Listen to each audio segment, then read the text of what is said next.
Hey everyone, and welcome back to the channel. Ever wondered how we measure the freshness of cooking oil? One of the key indicators is something called the acid value. A higher acid value can mean the oil is starting to break down, which affects its flavor and quality. Today, I'm going to walk you through a simple titration method to determine this value. It's a classic chemistry experiment that's super important in the food industry. So, if you're curious about the science behind your food, you're in the right place.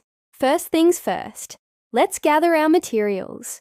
We'll need our oil sample, some neutralized ethanol, phenolphthalein indicator, a standardized potassium hydroxide solution, we'll call it KOH, a burette, a pipette, and a flask. Safety first, so make sure you've got your lab coat and safety glasses on. The first step is sample preparation.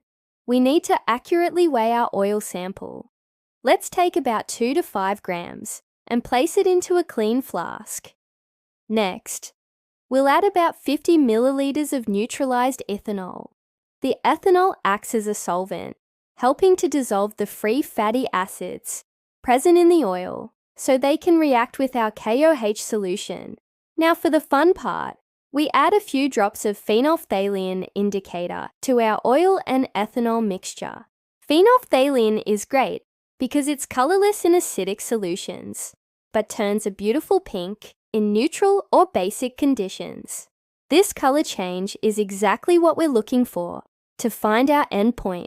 With our indicator added, it's time to start the titration. We'll slowly add the standardized KOH solution from our burette into the flask, drop by drop. It's crucial to continuously swirl the flask to make sure everything is mixing well. We're watching for the moment the solution turns a faint stable pink color. That's our signal that all the free fatty acids have been neutralized. Be patient here. The key is to stop right when the pink color persists for about 30 seconds. Once we've hit our endpoint, we record the volume of KOH solution we used. Now, it's time for a little math. The formula to calculate the acid value is the volume of KOH used, multiplied by the normality of the KOH, multiplied by 56.1, and then all of that is divided by the weight of our oil sample.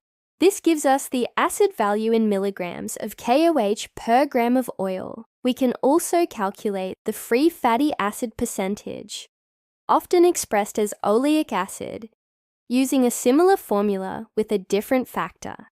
And there you have it. We've successfully determined the acid value of our oil sample. This simple test tells us so much about the oil's quality and shelf life. It's a perfect example of how chemistry plays a vital role in our everyday lives. Thanks so much for watching. I hope you found this experiment interesting. If you enjoyed this video and want to see more content like this, don't forget to hit that like button, subscribe to the channel, and ring the bell so you never miss an update. See you in the next one.